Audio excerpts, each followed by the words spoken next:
ప్రభు అయిన యేసుక్రీస్తు నామములో మీ అందరికీ వందనాలండి. ఇప్పుడు దైవజనులు ఎం జాషువా గారు దైవ సందేశాన్ని అందిస్తారు. శ్రద్ధగా విని దైవాశీస్సులు పొందుకుందాం. యేసు దేవునికి స్తోత్రములు కలుగునుగాక. మీ అందరికీ నా వందనాలు చెల్లించుకుంటున్నాను. ప్రియమైన బిడ్డలారా, ఈ దినపు వాక్య సందేశాన్ని వినటానికి మీరందరూ సిద్ధముగా ఉన్నారని అనుకుంటూ ఉన్నాను. మనము ఈ దినమందు దేవుని యందు భయము కలిగిండుట, యెహోవా యందు భయము ఎటువంటి ఆశీర్వాదాన్ని మనకి అనుగ్రహించదు. అలాగనే యెహోవా యందు భయము లేకపోవటం వలన ఎటువంటి అనుభవాన్ని మనము ఈ లోకమందును రాబో లోకమందును ఎదుర్కొంటామో ఆ విషయాలు ఇవాళ మనము దేవుని వాక్యాల్లో నుంచి మనము తరచి చూసుకుందాం.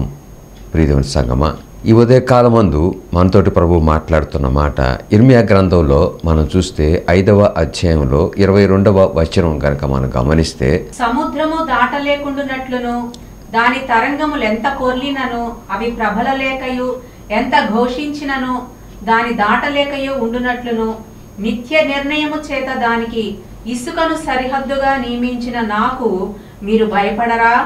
నా సన్నిధిని వణకరా? ఇదే యెహోవా వాక్కు. ఇదే యెహోవా వాక్కు. నాకు మీరు భయపడరా? సృష్టికర్తకు మనం భయపడేవారు ఉండాలి. భయము లేనివారిగా, ఆయనందు భయమును కనపరచని వారిగా ఉండటము ఆయన చిత్తానికి వ్యతిరేకమైంది. ప్రియమైన బిడ్డలారా, శాపగ్రస్తమైందని ప్రభువు మాట్లాడుతున్నారు మనతో.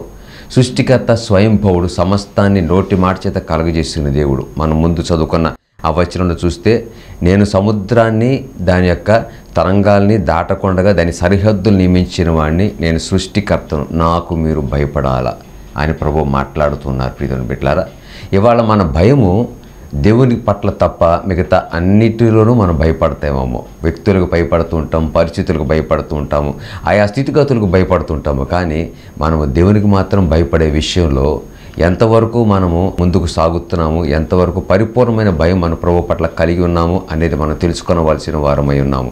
ప్రియమైన బిడ్డలారా, దేవుని యందు భయము అంటే అర్థము, చాలామంది అంటుంటారు దేవుని యందు భయం అంటే ఆయనకి పనివాళ్ళలాగా పడి ఉండాలా, ఆయనకి బానిసలాగా ఉండాలా, ఆయన చెప్పింది చెప్పినట్టు చేసే బానిసలమా మేము అనుకుంటారు. కానీ ఆ అర్థంలోకి మనం వెళ్ళకూడదు. దేవుని యందు భయపడటం, దేవునికి భయపడటం అని అంటే అర్థం, ప్రియమైన బిడ్డలారా, ఆయనకి లోబడటం లేదా ఆయన చిత్తానికి సమ్మతించటం, అలాగనే ఆయన ఆలోచనకి మనము అప్పగించుకోవటం, ఆయన ఆజ్ఞలు పాటించడం పట్ల మనము ఇష్టం చూపించటం, ఆయన ఆజ్ఞలు పాటించడానికి కష్టపడే తత్వము లేని వారిగా మనం ఉండటమే ఆయన పట్ల భయము కలిగి ఉండటాన్ని మీకు తెలియజేస్తున్నాను. ప్రియమైన సంగమా, అలాగ భయపడటం ఆయనకి ఎంతో ఇష్టమైంది. అలాగ భయపడటం మనకెంతో ఆశీర్వాదకరమైంది. భయపడటం అంటే ఆయనకి ఏదో బానిసలుగా ఉన్నామని దయచేసి అనుకోకూడదు. మనం ఆయనకు భయపడటం అంటే ఆయనకి ఇష్టమైనవి చేయటం, ఆయన చిత్తానుసారులుగా ఉండటం, ఆయన ఆలోచన నెరవేర్చే వారిగా ఉండటమే భయపడటం యొక్క మూల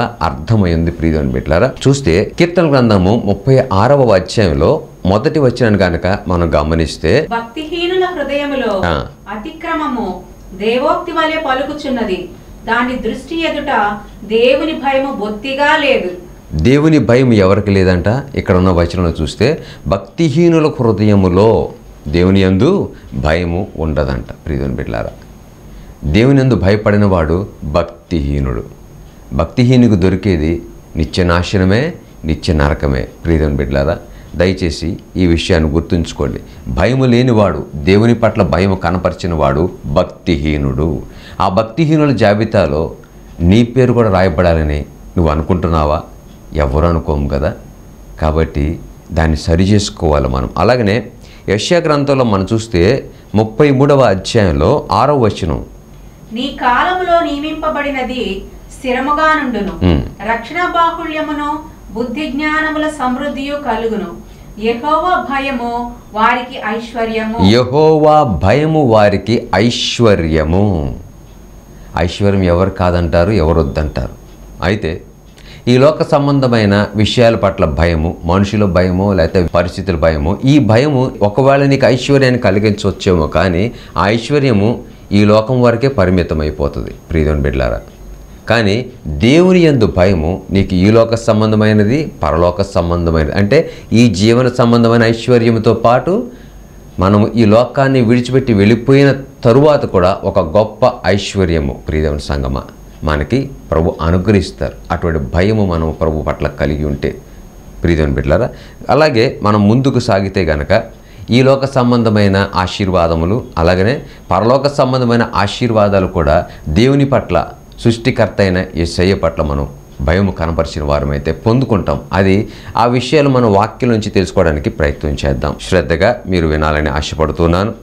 చూస్తూ ఉంటే ఇక్కడ మనము నిర్గమాకాండంలో 5వ అధ్యాయంలో 2వ వచనం గనక మనం చదువుకుంటే, ఫరో నేను అతని మాట విని ఇశ్రాయేలీయులను పోనిచ్చుటకు యెహోవా ఎవడు? నేను యెహోవాను ఎరుగను, ఇశ్రాయేలీయులను పోనీయనెను.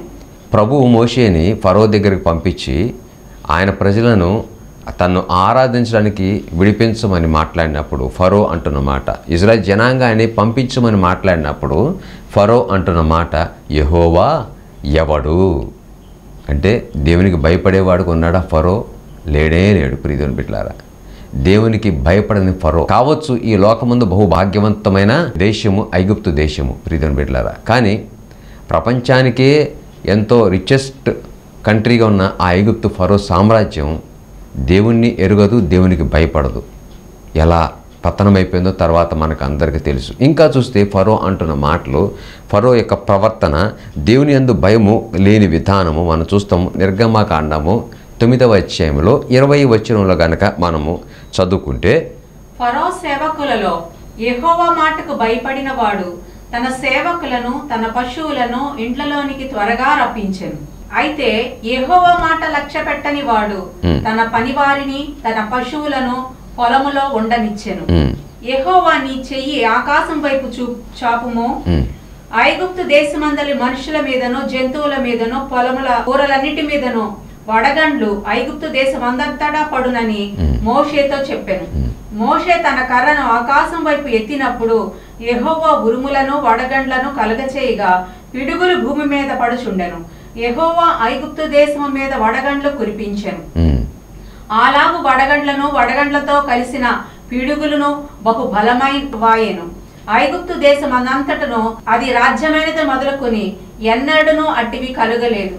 ఆ వడగండ్లు ఐగుప్తు దేశం అనంతట మనుషులనేమి పశువులనేమి బయటనున్నది యావత్తును నశింపజేసెను. వడగండ్లు పొలములోని ప్రతి కూరను చెడగొట్టెను, పొలములోని ప్రతి చెట్టును విరగొట్టెను. 29-30 వచనాలు. మోషే అతన్ని చూచి, నేను ఈ పట్టణం నుండి బయలు వెళ్ళగానే నా చేతులు యెహోవా వైపు ఎత్తెదను. ఈ ఉరుములు మానును, ఈ వడగండ్లను ఇక మీదట పడవు. అందువలన భూమి యెహోవాదని నీకు తెలియబడును. అయినను నీవును నీ సేవకులను ఇకను దేవుడైన యెహోవాకు భయపడరని నాకు తెలిసి ఉన్నదనెను. స్తోత్రములు కలుగునుగాక ప్రభువునికి. ఫరో అలాగనే ఫరోతో పాటు ఉన్న ఆ వ్యక్తులందరూ సేవకులందరూ కూడా దేవునికి భయపడని వారు. ఇక్కడ మోషే మాట్లాడుతున్నాడు. ప్రియదేవుని బిడ్డలారా, దేవునికి భయపడని ఫరో యొక్క జీవితము, ఫరో యొక్క రాజ్యము, ఫరో తదుపరి కార్యక్రమాలన్నింటిలో మనం చూస్తే ఎటువంటి పతన స్థితికి వెళ్ళిపోయారో మీకు నాకు అర్థమైంది. మనం చదువుకున్న విషయాలను బట్టి, గత కాలంలో మనం అధ్యయనం చేసిన విధానాలను బట్టి, ఐగుప్తు నుంచి తన ప్రజలను బయటికి నడిపించే విషయంలో ప్రభు అక్కడ 10 అద్భుతాలు జరిగించి ఆయన తన మహిమని, తన శక్తిని, తన బలమును, తన ప్రభావమును ఆ దేశమందును ఫరో ఎదుటను అదే రీతిగా ఆ దేశ ప్రజలందరి ఎదుట జరిగిస్తూ వచ్చినా కానీ ఫరో ఎలా ఉన్నాడంటే, యెహోవా ఎవడు, యెహోవా నాకు తెలియదు కాబట్టి యెహోవాకి నేను భయపడను అని మాట్లాడుతున్నాడు. ఇక్కడ మోషే ఈ మాట మాట్లాడుతున్నాడు. అయినను నీవును నీ సేవకులను ఇకను దేవుడని యెహోవాకు భయపడనని నాకు తెలిసే ఉన్నది అని మాట్లాడుతున్నాడు. ఆయన కురిపించిన వడగండ్లు ఎంత బలమైన వడగండ్లు అని అంటే ప్రియదేవుని బిడ్డలారా, 25వ వచనంలో నిర్గమాకాండం 9:25లో ఆఖరి మాటలో చూస్తే పొలములోని ప్రతి చెట్టును విరుగగొట్టబడెను అని కనబడుతుంది మనకి. చెట్లు విరిగిపోయేంత వడగండ్లు అంటే ఒక చెట్టు ఎంత బలంగా ఉంటుంది. చెట్టు విరగాలంటే మనము గొడ్డలతోనో లేకపోతే రంపముతోనో మనం కొయ్యవలసి ఉంటుంది, నరకవలసి ఉంటుంది. అలాంటిది వడగండ్ల ద్వారా చెట్లు విరిగిపోయినంటే ఎంత బలమైన వడగండ్లు. మరి ఆ దేశమందు ఐగుప్తులో ప్రభు చేసిన ఆశ్చర్య కార్యం, ఆ దేశం మీదకి వచ్చిన ఆ శిక్ష, దేవునికి భయపడిన వారి మీదకి వచ్చిన శిక్ష మనకు అక్కడ కనబడుతుంటుంది ప్రియదేవుని బిడ్డలారా. కానీ ఇటువంటి భయంకరమైన వడగండ్ల వాన కురిపించినను అక్కడ ఫరో భయపడిన వాడిగానే ఉన్నాడు ప్రీతిని పెట్టారా.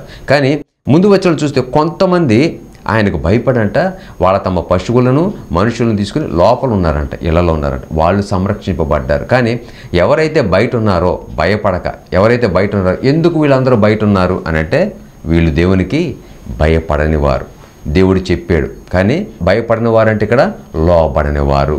లోబడటం అంటే ఆయన చిత్తాన్ని ఎరుగని వారు, ఆయన మాటని గ్రహించుకొని వారు. భయపడిన వారి జీవితంలో ఈ లక్షణాలన్నీ కనబడతాయి ప్రియమైన బిడ్డలారా. కాబట్టి మనం ప్రభుకి భయపడవలసిన వారమైనాం. ఫరో భయపడలేదు. తర్వాత ఫరో చరిత్ర ఏమైపోయిందో మీకు నాకు తెలుసు. తొలిచూలు బిడ్డలందరినీ పోగొట్టుకున్నారు. ఈ ఫరో యొక్క గర్వం వల్ల, భయపడని స్థితి వల్ల ఆ దేశానికి ఎంత భయంకరమైన శోకము, ఎంత భయంకరమైన కష్టము, దుఃఖము, వేదన కలిగినేవో మనకు అందరికీ తెలుసు ప్రియమైన బిడ్డలారా. అటు తర్వాత భయపడక ఎర్ర సముద్రంలో మొత్తం నీటి సమాధి అయిపోయారు అందరూ కూడా. ప్రియదేవుని సంగమా, జ్ఞాపకం తెచ్చుకోనండి, దేవుని యందు భయపడకపోవటం వల్ల నువ్వు పోగొట్టుకునేది చాలా భయంకరంగా ఉంటుంది. తొలుచూలను పోగొట్టుకునే భయంకరమైన శ్రమను ఎదుర్కొన్నాడు ఫరో. ప్రియదేవుని బిడ్డలారా, అప్పుడు ఏడ్చి ఏం లాభం? మోషే వచ్చి చెప్పినప్పుడు భయపడి ఉంటే పరిస్థితి ఇంకొక రకంగా ఉండేది. ప్రియదేవుని బిడ్డలారా, ఫరో వలె మనం కూడా భయపడకుండా ఉంటే ఇదిగో ఇటువంటి పరిస్థితిని ఎదుర్కోవలసి ఉంటుందేమో మన జీవితంలో. అదే రీతిగా ఇంకా మనం ముందుగా చూస్తే నూతన నిబంధన గ్రంథంలో మనము ఇద్దరు భార్యాభర్తలను చూస్తాం, అననీయ సప్పీరా. అపోస్తుల కార్యంలో 5వ అధ్యాయంలో 3-4 వచనాల్లో వీళ్ళ గురించి అక్కడ రాసి ఉంది. ప్రియదేవుని సంగమ, ఆది సంఘము నిర్మాణం అవుతున్నప్పుడు తొలి దినాల్లో జరిగిన సందర్భం ఇది. ఒకసారి చూద్దాం మనం. అప్పుడు పేతురు, అననీయ, నీ భూమి వెలలో కొంత దాచుకొని పరిశుద్ధాత్మను మోసపుచ్చుటకు సాతాను ఎందుకు నీ హృదయమును ప్రేరేపించెను? అది నీ యొద్ద నున్నప్పుడు నీదే కదా, అమ్మిన పిమ్మట అది నీ వశమై ఉండలేదా? ఎందుకు ఈ సంగతి నీ హృదయములో ఉద్దేశించుకున్నావు?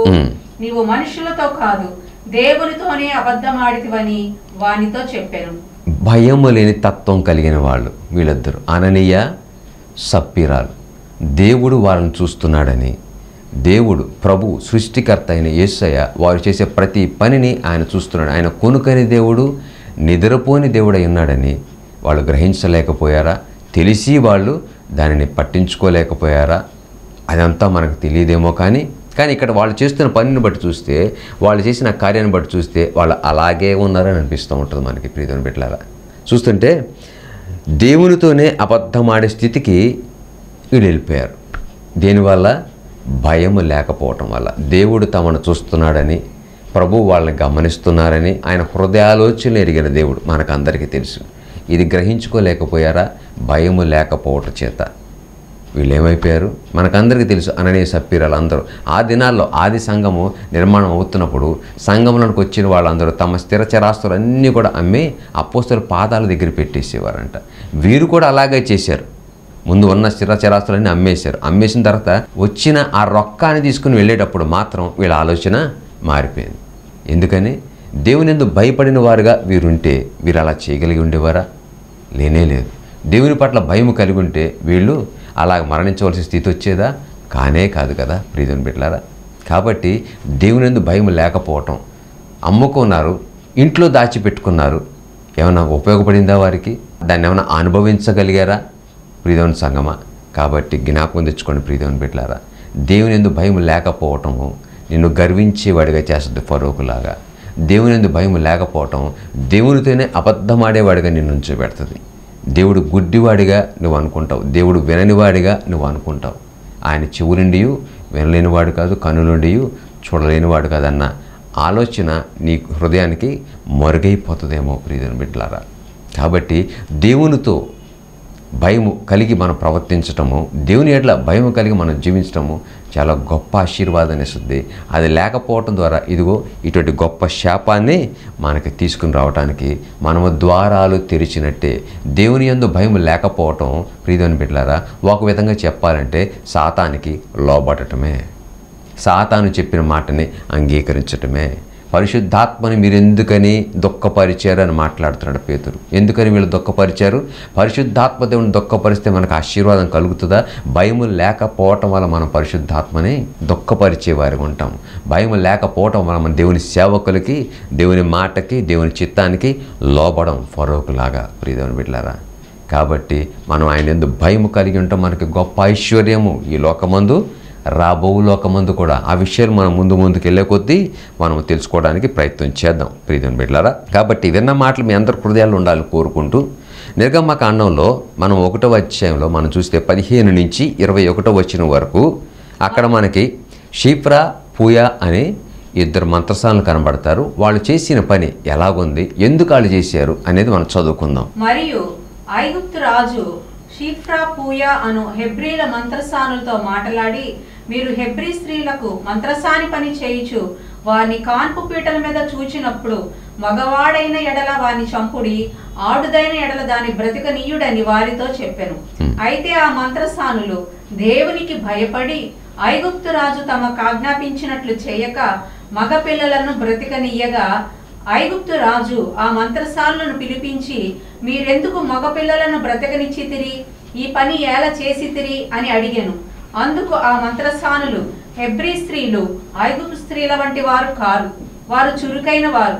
మంత్రసాని వారి యొద్దకు వెళ్ళక మునిపే వారు ప్రసవించి యుందురని ఫరోతో చెప్పిరి.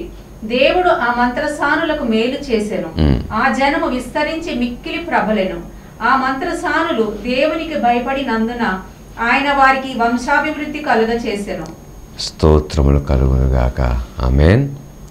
17వ వచనంలో మనం చూస్తే, అయితే ఆ మంత్రసానులు దేవునికి భయపడి, తరువాత వాళ్ళు చేసిన కార్యం మనం చూస్తున్నాం. ఐగుప్తురాజు చెప్పింది వాళ్ళు చేయలేదు. ఐగుప్తురాజు చెప్పింది మగబిడ్డనైతే చంపేయమని. కానీ ఇక్కడ ఈ మంత్రసానులు ఎందుకని ఆ పని చేయలేదంటే వీళ్ళు దేవునికి భయపడిన వారిగా ఉన్నారు. అయితే ఆ మంత్రసానులు ఆ పని చేయలేదు. ఎందుకని? వారు దేవునికి భయపడిన వారిగా ఉన్నారు. ఫరో దగ్గరికి వెళ్ళి, అయ్యా వాళ్ళు చాలా చురుకైన స్త్రీలు, మేము వెళ్ళకముందే ప్రసవం జరిగిపోతుంది కాబట్టి మేమేమీ చేయలేకపోతున్నాము అని చెప్పేసి ఫరో ఎదుటే మాట్లాడగలిగే గొప్ప ధైర్యం కలిగి ఉన్నారు వాళ్ళు. ప్రియదేవుని బిడ్డలారా, ఇక చూస్తే ఈ పని దేవుని యందు భయము కలిగిన ఈ మంత్రసానులు ఎలాగూ ఆశీర్వదింపబడ్డారు అనేది మనం ఒక్కసారి గమనించుకుందాం. ఇందాక మనం చూసాం 19వ వచనంలో, అయితే ఆ మంత్రసానులు హెబ్రీ స్త్రీలు ఐగుప్తు స్త్రీలు వంటి వారు కారు, వారు చురుకైన వారు.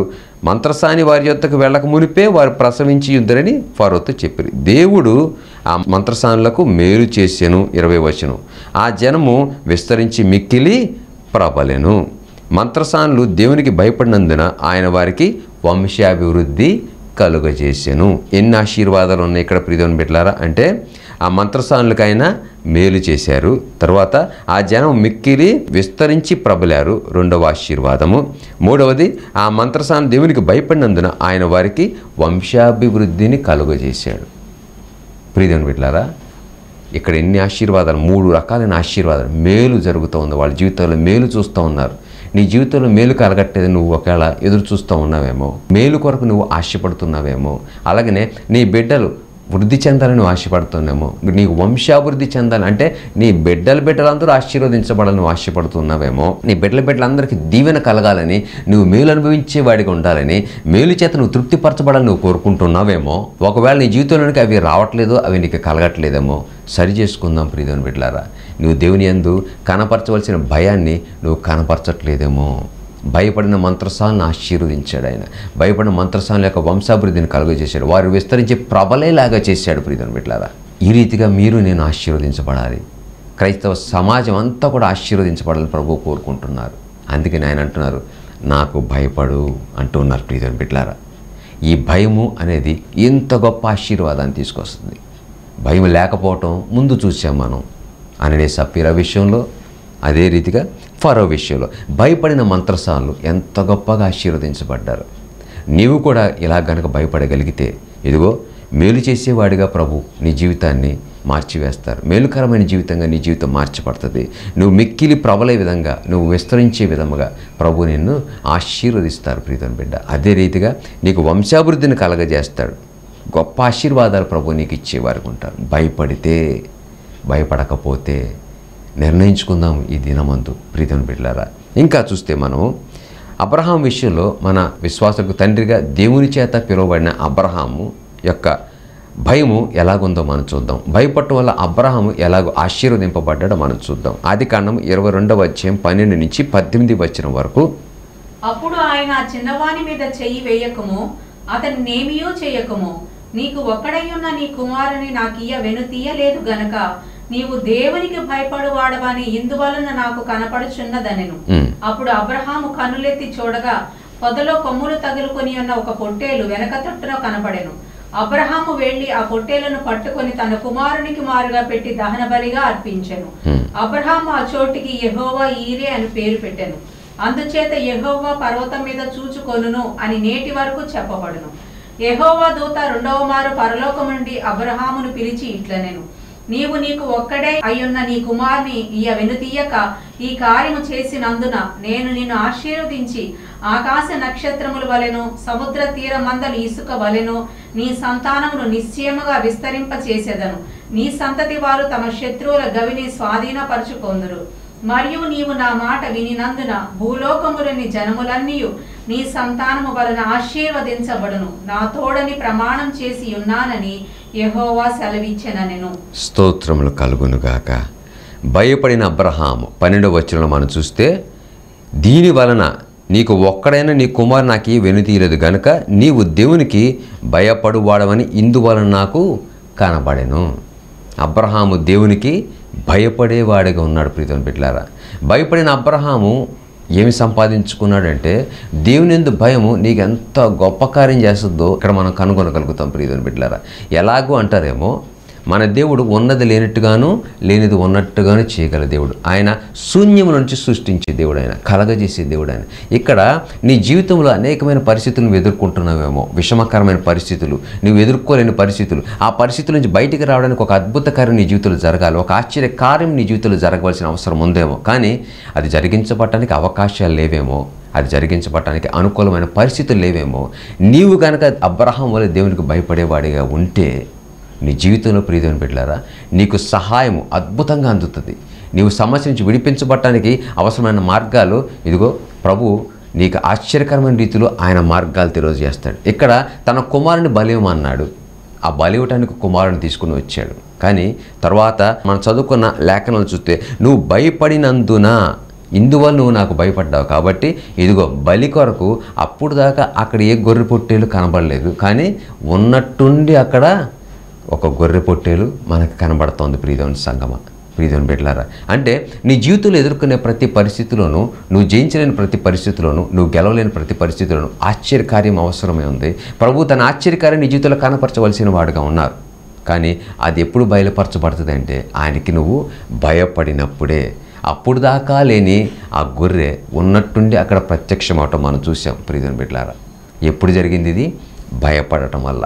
భయపడటం వల్ల నీ జీవితంలో ఆశ్చర్యకార్యాలు చూస్తావు. భయపడటం వల్ల నీ జీవితంలో నువ్వు ఊహించిన గొప్ప కార్యాలు నువ్వు అనుభవించగలుగుతావు నీ జీవితంలో ప్రియమైన బిడ్డలు. అదే అబ్రహాం జీవితంలో పొందుకున్నాడు. అక్కడ ఒకగానొక్క కొడుకుని బలి ఇవ్వాలి, చాలా బాధాకరమైన విషయమే. కానీ అది ఇవ్వటానికి ముందు కొనసాగాడు. ముందుగా మనం ఏం తెలుసుకున్నాం? భయపడటం అంటే ప్రభు చిత్తానికి లోబట్టం, అంగీకరించటం, ఆయన చిత్తానికి వ్యతిరేకించకుండా, ఆయన ఆలోచనకు వ్యతిరేకించకుండా, ఆయన అనుకున్నట్టుగా జరిగించడానికి మనం ఒక పాత్రగా ఈ లోకమందు జీవించటమే ఆయనకి భయపడటం. ప్రియమైన బిడ్డలారా, మనం చూసాం ఇందాక ఆ మంత్రసానులు వాళ్ళు ఏం చేశారు?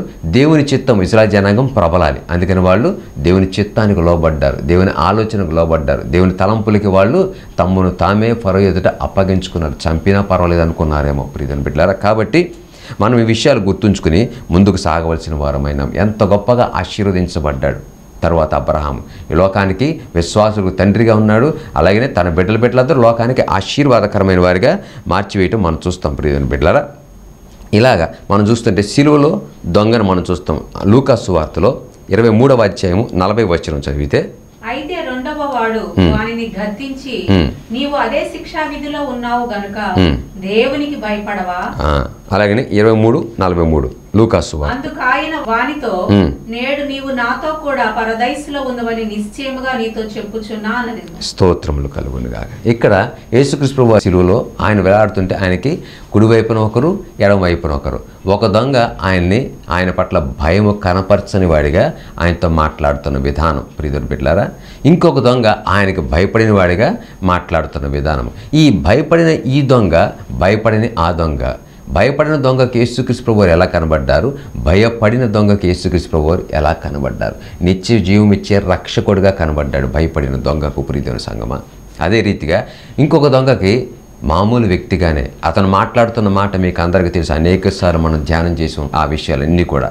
కాబట్టి ప్రియమైన బిడ్డలారా, మనం గుర్తుంచుకోవాలా, భయపడటం వల్ల దేవుడి యొక్క శక్తి, బలము, ప్రభావం నువ్వు గుర్తెరగలుగుతావు. భయపడటం వల్ల దేవుని యొక్క ఔన్నత్యాన్ని, దేవుని యొక్క సృష్టి క్రమాన్ని, దేవుని యొక్క మంచితనాన్ని, దేవుడు నీకు ఏమిస్తాడో అదంతా కూడా నువ్వు గ్రహించుకోగలవు. దేవుని నుంచి నువ్వేం పొందుకోగలవో, ఎటువంటి గొప్ప ఆశీర్వాదాలు నీకు ఇస్తారో భయం వల్ల నువ్వు ఆ జ్ఞానాన్ని సంపాదించుకోగలుగుతావు ప్రియమైన బిడ్డలారా.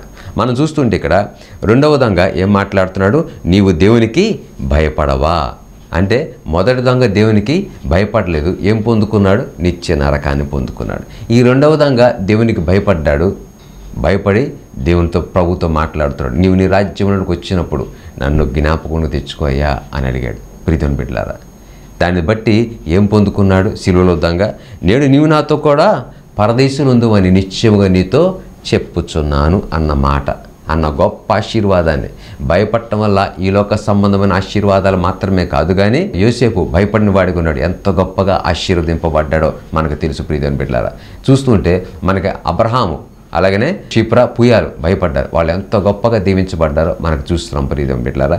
కాబట్టి భయపడటం వల్ల ఈ లోక సంబంధమైన ఆశీర్వాదాలు షిప్రా, పుయాలాగా, అబ్రహాములాగా, అదే రీతిగా భయపడటం వల్ల శిలువలో దొంగ వలె మనము పరలోక సంబంధమైన ఆశీర్వాదాలు, నిత్య జీవాన్ని పొందుకోగలుగుతాం ప్రియమైన సంగమా. ఆయన చిత్తానికి మనం లోబడి, ఆయన ఆలోచనకు మనం లోబడి జీవించటమే భయపడటం ప్రియమైన బిడ్డలారా. మన ప్రభువైన యేసుక్రీస్తు వారికి దేవునియందు భయము ఒక సువాసనగా ఉందంట. యెషయా గ్రంథం 11వ అధ్యాయంలో మనం చూస్తే 3వ వచనంలో యెహోవా భయము అతనికి సువాసనగా ఉండును. కాబట్టి మన ప్రభువైన యేసుక్రీస్తు వారికి తండ్రి అయిన దేవుని పట్ల భయము ఎట్లా ఉందంట, సువాసనలాగా ఉందట. ఎంతో ఇష్టముగా ఉందంట, ఎంతో ప్రేమ కలిగి ఆయన లోబడిన వాడిగా ఉన్నాడు ప్రియమైన బిడ్డలారా.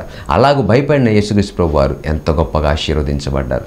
భయపడినందున ఆయన దేవుని చిత్తాన్ని సంపూర్ణంగా నెరవేర్చారు. తండ్రి చిత్తాన్ని నెరవేర్చగలిగారు. తండ్రి యొక్క ఆలోచన నెరవేర్చగలిగారు ప్రియమైన బిడ్డలారా. ఆ రక్షణ ప్రణాళిక యావత్తు చేసి ముగించి సర్వలోకానికి రక్షకుడుగా ఆయన పిలువబడ్డారు, హెచ్చింపబడ్డారు. దేవుని యందు భయము కలిగి ఉండటం వల్ల ప్రియమైన బిడ్డలారా. అదే రీతిగా మనము కూడా దేవుని యందు, ప్రభువైన యేసుక్రీస్తు వారి యందు మనం భయము కలిగి ఉన్నప్పుడు ఈ గొప్ప ఆశీర్వాదాలు అన్నీ పొందుకుంటాం. ఈ లోక సంబంధమైనది, పరలోక సంబంధమైన ఆశీర్వాదాలన్నీ ప్రభు మనకు అనుగ్రహించునే ఉన్నారు భయపట్టు వలన. కాబట్టి అట్టి కృప మీకు అందరికీ కలుగునుగాక. ఆమేన్. ప్రార్థన చేసుకుందాం. పరిశుద్ధుడైన తండ్రి, మహోన్నతుడైన దేవ, నీ వాక్యములో జీవము, నీ వాక్యములో వెలుగు, నీ వాక్యములో విడుదల ఉంది నాయన. నీ వాక్యం విన్న ఈ బిడ్డలు ప్రభువా వారి జీవితాల్లో ఆ వెలుగును, ఆయా జీవమును, విడుదలను పొందుకొని ప్రతి నాయన దుఃఖకరమైన పరిస్థితుల నుంచి ప్రభువా విడుదల, అనారోగ్య పరిస్థితుల నుంచి స్వస్థత పొందుకొని ప్రభువా వారి జీవితాల్లో నీ సమాధానమును, శాంతిని అనుభవించడానికి కృప దయచేయమని, వినిపించిన మాటల బిడ్డల హృదయాల్లో నీరు కట్టి ఫలింపు దయచేసి అనేకులకు రక్షణ భాగ్యమును అనుగ్రహించి మీరు మహిమ పొందమని యేసుక్రీస్తు నామములో ప్రార్థిస్తున్నాను తండ్రి. ఆమేన్.